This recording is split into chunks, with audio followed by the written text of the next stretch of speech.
Ano Exactly. yung mga naging challenges mo and then mga parang naging blessing in disguise mo Alam dito niyo sa po, company na 'to? I started this business in 2020, June, pandemic times.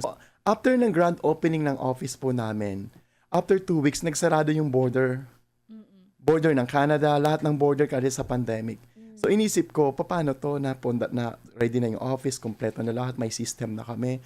So walang operations na nangyari.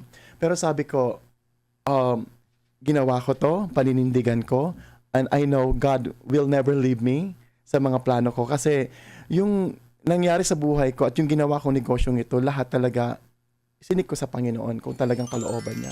Then pinanindigan ko na anumang mangyari, tatayuan ko itong business na to hanggat sa umabot na kami ngayon, going to 6 years na po in operations. So kaya hindi po madali, kasi pag ang isang negosyo talaga mayroon kang dedikasyon at mayroon kang puso, talagang yung tagumpay talagang ninanais mo sa sarili mo, makukuha mo talaga yan.